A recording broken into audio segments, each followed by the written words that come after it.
Es un tiburón blanco. No es el tiburón, sino lo que tiene dentro.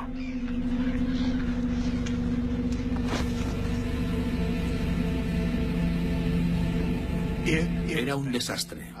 Y el olor era espantoso. Había partes que parecían provenir de un delfín. Otras partes parecían de foca.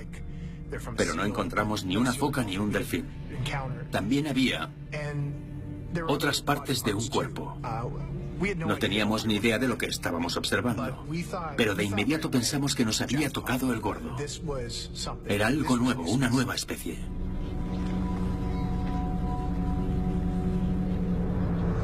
Había marcas de pinchazos alrededor de las agallas y la boca del tiburón. Al principio pensé que se trataba de lesiones ocasionadas con el arpón cuando estaba cerca del barco. Pero examiné una de esas lesiones y encontré en su interior un aguijón de raya venenosa. Podría haberlo dejado una raya venenosa mientras se defendía. Los tiburones comen rayas, el tiburón martillo y el tiburón tigre lo hacen, pero no el tiburón blanco. De modo que guardé el aguijón. Pensé que era algo que podía publicar en alguna revista. Me pareció interesante. Costa africana, hace 6 millones de años.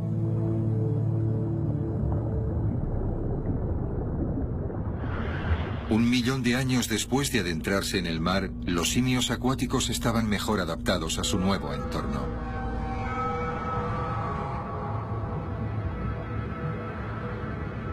Perdieron la mayor parte del pelo y podían aguantar la respiración durante varios minutos.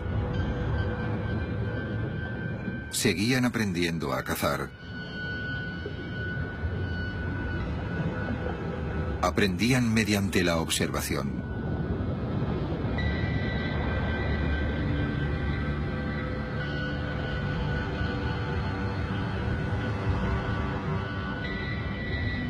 Sin previo aviso, los delfines se dispersan.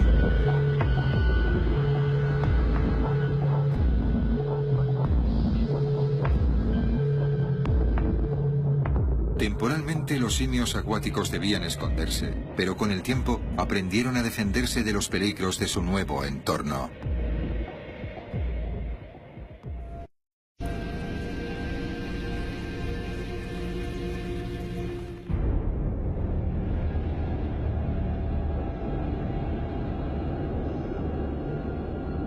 La primera vez que se puso a prueba el arma en la costa de Washington fue un desastre.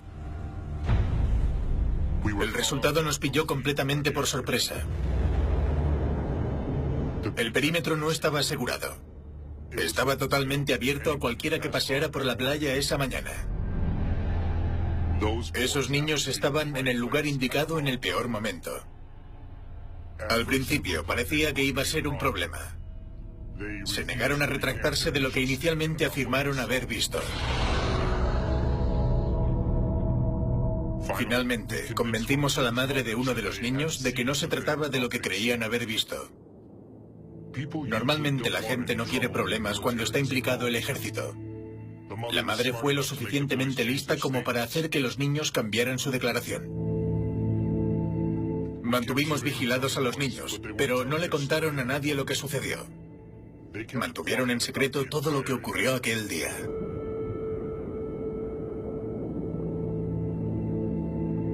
Después de la primera prueba, no volvimos a dejar sin protección otro varamiento. No íbamos a dejar que nadie más encontrara nada.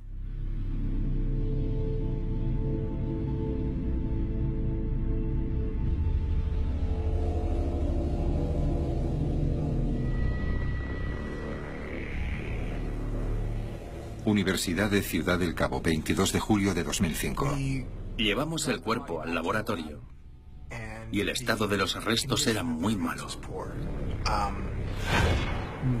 Recuperamos un 30% del cuerpo, así que iba a ser difícil unir las partes. Lo primero que hicimos fue tomar muestras de ADN para intentar establecer su constitución genética. Empezamos examinando la caja torácica y parecía estar articulada. La caja torácica plegable es una característica de los mamíferos marinos que han evolucionado para bucear. La aleta de la cola estaba conservada y se parecía mucho a la de los manatíes. Nos preguntábamos si era posible que fuera eso, vestigios de una población o quizá de un pariente sin identificar del manatí. Hicimos radiografías y vimos huesos en la aleta de la cola. Los manatíes no los tienen, así que nos quedamos pensando, ¿qué narices es esto? El cráneo estaba seriamente dañado. Faltaba la mitad. Pero una pieza importante que sí teníamos era una parte del hueso frontal. El hueso tenía un agujero y no era a causa de las lesiones. Supimos que era un espiráculo. Hicimos moldes de resina de los fragmentos del cráneo y los enviamos a un experto forense. Luego examinamos la pelvis. Había vestigios de huesos de patas. Las focas tienen esos vestigios, pero el fémur era más corto y sabíamos que el de nuestro espécimen era más largo. De modo que el espécimen no era una foca ni un manatí. Y a pesar de hablar con los delfines, no era un delfín. Al menos no de acuerdo con lo que estábamos viendo. Así que, ¿qué otro animal sería lo suficientemente inteligente como para comunicarse con los delfines? ¿Qué más hay allí abajo? Costa de Madagascar hace 4,5 millones de años.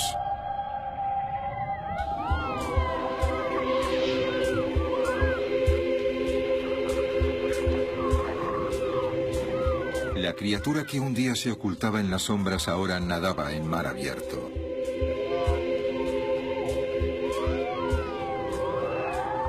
No estaban solos.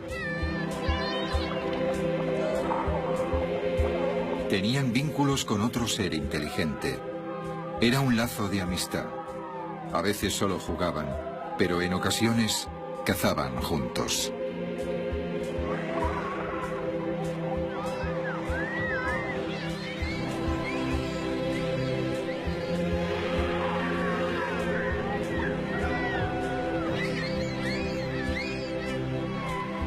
Sus ancestros dormían en árboles. Ahora nadaban entre ellos.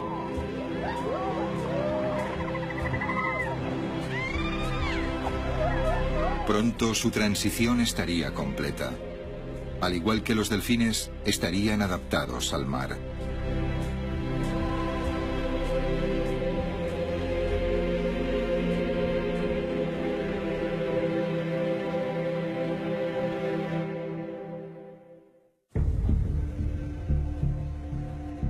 Brian y yo intentamos darle sentido al resto de las partes. Encontramos un hueso que no era parte del animal. Tenía marcas a todo lo largo y en la punta tenía una muesca tallada. No sabíamos qué hacer con eso, así que lo dejamos a un lado para analizarlo más tarde. Empecé a trabajar con las falanges. Son los huesos que soportan las aletas o la estructura de las aletas de las focas y delfines. Estaba claro que esos huesos no podían ordenarse para configurar ninguna de esas cosas. Encontramos algo más. La criatura había sufrido lesiones por el sonar de la marina. Ahora, el equipo de la NOAA estaba convencido de que la marina no solo estaba causando daños a las ballenas con sus pruebas, sino también a una nueva especie. La fisiología de la criatura les dio una visión más profunda de su comportamiento. A pesar de tener daños por el ataque del tiburón, encontraron un bazo grande. Los bazos grandes son una característica de los mamíferos marinos. Almacena oxígeno durante las inmersiones profundas. Es como tener incorporada una botella de buceo en su interior. La única razón de tener esa adaptación es para inmersiones profundas en busca de comida. Fosa de las Marianas, hace 3.100.000 años.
Cada vez que encontrábamos algo nuevo, surgían decenas de preguntas. El doctor McCormick invitó a una persona para que echara un vistazo. La burocracia sudafricana estaba tardando mucho en autorizarnos para sacar el material del país, así que Brian le hizo ir allí.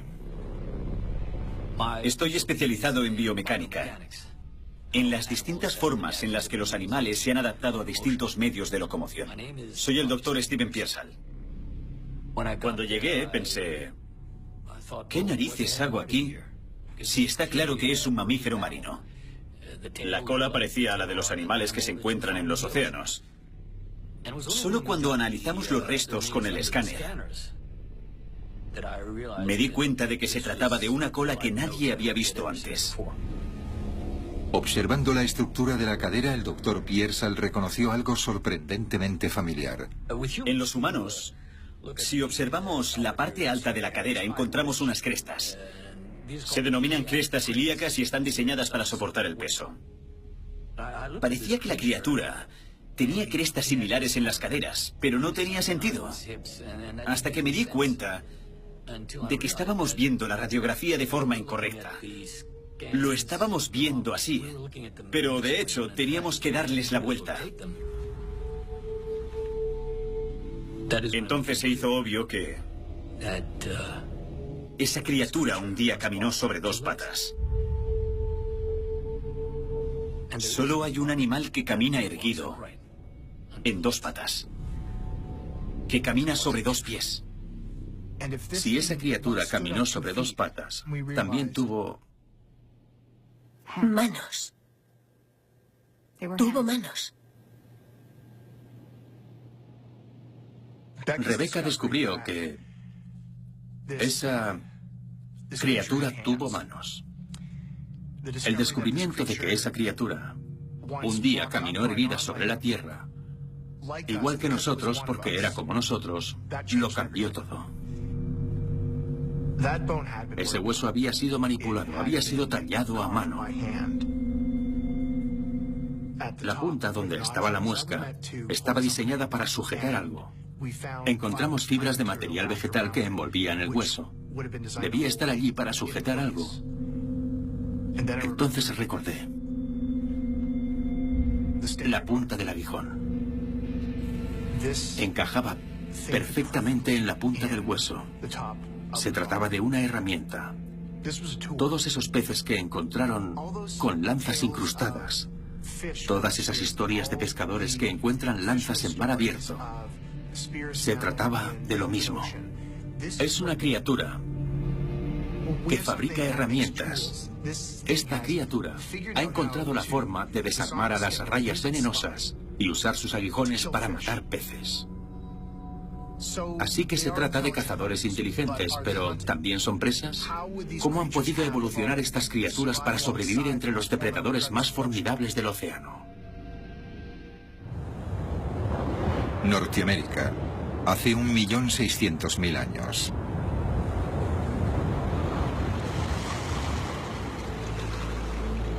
La Tierra, ahora cubierta de glaciares, debió parecer un lugar extraño y frío para ellos.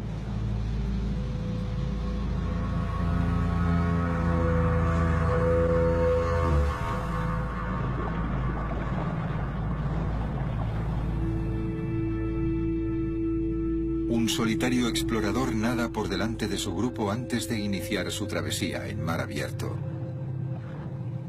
Las oscuras aguas abisales son zonas comunes de alimentación.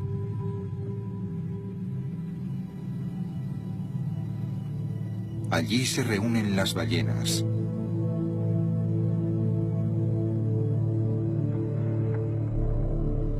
Al igual que los tiburones que las cazan.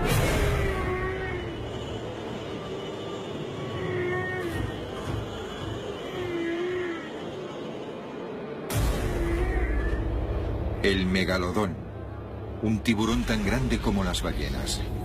Un tiburón que come ballenas. Hace 1,5 millones de años las criaturas debían enfrentarse al monstruo más grande que ha reinado en los mares.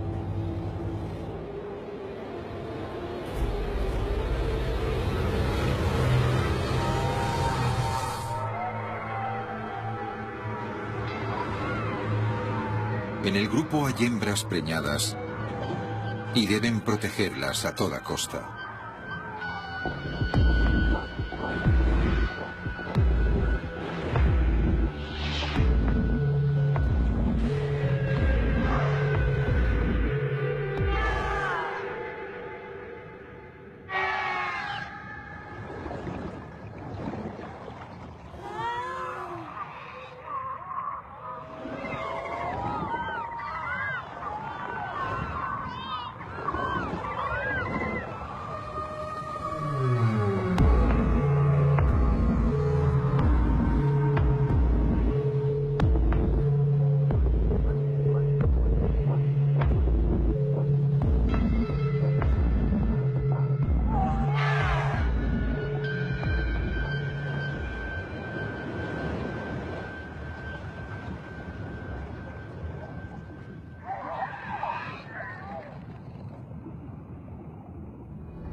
Ese cuerpo fue uno de los hallazgos antropológicos más importantes.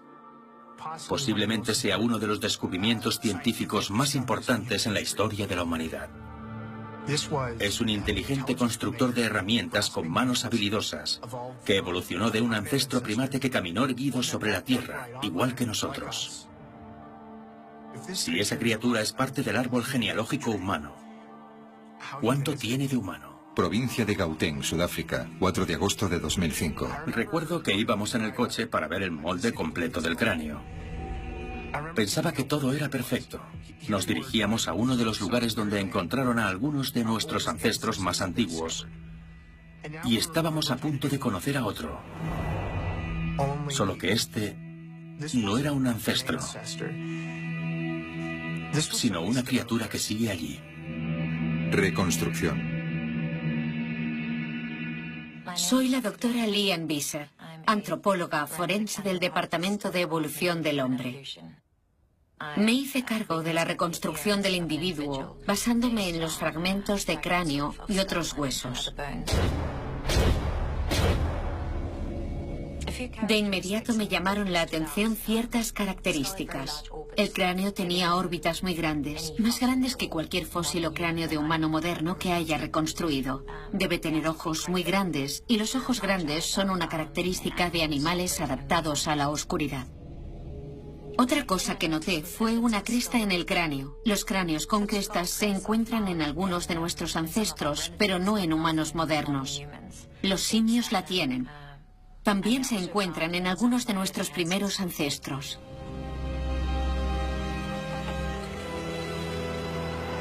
Examinar el cráneo reconstruido permitió a la doctora Visser trazar el interior de la cavidad del cerebro. Descubrió que las zonas que en los humanos corresponden a la interpretación de sonidos eran muy grandes. La abertura en la parte frontal del cráneo estaba conectada a una amplia serie de cavidades nasales. La forma y las características del cráneo revelaron lo complicada que es la capacidad acústica de esa criatura. La forma cóncava de la parte frontal del cráneo indica que cuentan con un melón, una masa especializada de tejido graso que permite a los delfines y a las ballenas la ecolocalización. No es un espiráculo. No lo usan para respirar. sino para canalizar el sonido. La reconstrucción del cráneo demostró que es posible que esa criatura sea capaz de usar la ecolocalización. Se trata de la criatura que hace ese sonido, el grito que no habíamos podido identificar. La ecolocalización, una forma de biosonar, es la habilidad de emitir sonidos de altas frecuencias que rebotan en objetos para darle al animal un mapa mental de su entorno. Utilizan el sonido para encontrar comida y para comunicarse en medio del oscuro y vasto océano. No tenemos duda de que ese animal era el que hacía el bloop. Era el mismo animal que hizo el bloop que grabamos en 1997. El mismo que grabamos en el estado de Washington en 2004. Y era el mismo animal que grabamos en Sudáfrica, el que hablaba con los delfines. Océano Índico, hace 100.000 años. Las criaturas se comunican con los delfines. Lo hacen para cazar en los bancos de sardinas. Casi todos los depredadores del océano convergen en una caravana de varios kilómetros de largo durante la migración marina. Pero solo 2 trabajan juntos.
Hemos encontrado una criatura de fábula. Eso es lo que examinamos. Habíamos esperado días para decir esto, probablemente semanas. Pero se supone que los científicos no debemos creer en cuentos de hadas. Y lo que estábamos examinando era una sirena.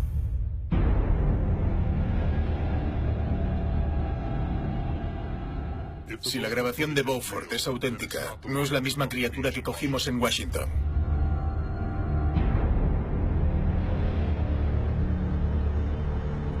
Esa no estaba en condiciones de ser transportada. Vi lo mismo que vieron esos niños. Y sé que es verdad lo que le contaron a la Marina. ¿Cómo creéis que reaccionaría la gente si supieran que estamos matando una especie desconocida, que es probablemente el único ancestro superviviente de los humanos? Mirad cómo siguen reaccionando con el varamiento de las ballenas. Si el público ve algún día a esa criatura, habrá una gran protesta.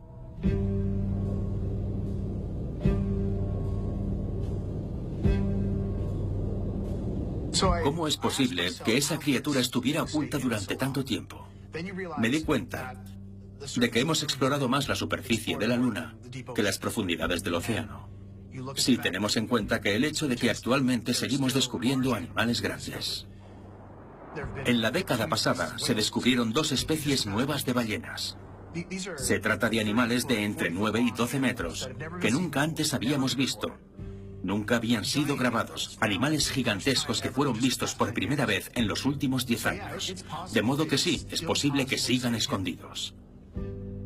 Pero además, ya se tenía registro del animal que encontramos. No teníamos registros científicos, pero sí otro tipo de registros. Ya las conocíamos, y desde hace mucho tiempo.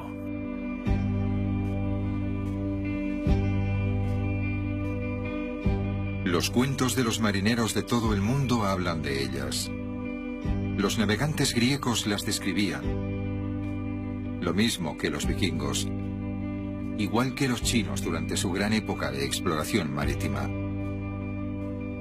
Existen registros medievales e incluso del siglo XIX donde los capitanes de barcos balleneros las vieron nadar con grupos de ballenas. Son culturas de distintos continentes, gente que no tenía contacto entre sí, pero todos describían la misma criatura mítica. ¿Estas historias podrían ser más que un mito? Existen registros en los cuadernos de bitácora de Cristóbal Colón y Henry Hudson de avistamientos de criaturas humanoides con vientres pálidos y moteados, dorsos azul oscuro y colas en forma de remo. ¿Podrían ser descripciones exactas de lo que vieron? ¿Podrían darnos una nueva perspectiva a otras evidencias históricas, como estos dibujos italianos del siglo XVI, de lo que se pensaba que era la descripción de alguna anomalía médica humana? Ahora, estos bosquejos podrían contar una historia distinta.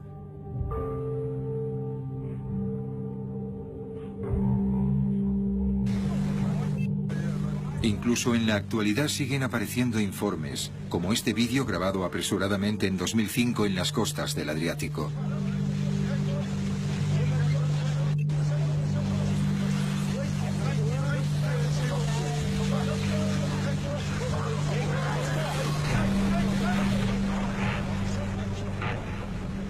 Este avistamiento reciente proviene de pescadores en alta mar. El más antiguo puede encontrarse en el desierto que quedó donde un día hubo un mar. Egipto, en la actualidad. Estas cuevas de arenisca una vez estuvieron junto a la bahía, hace 30.000 años. El mar se ha ido, pero la memoria del pueblo que allí vivió aún permanece, grabada en pinturas rupestres que cubren las paredes de la cueva. Los arqueólogos creen que podrían ser las pinturas míticas más antiguas hechas por el hombre. Se trata de proyecciones en sueños de los primeros pescadores, imaginándose a ellos mismos con colas, nadando con lanzas y redes para pescar, o se trata de otra cosa.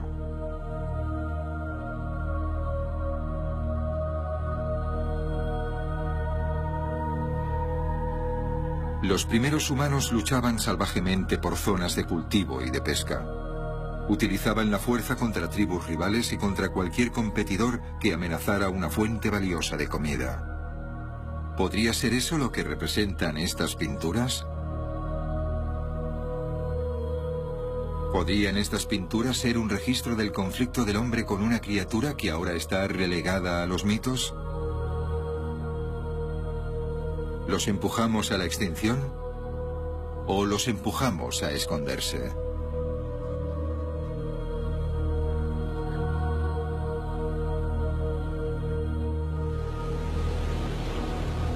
Si persistieron, si sobrevivieron, deben haberse escondido en algún lugar. ¿Pero dónde?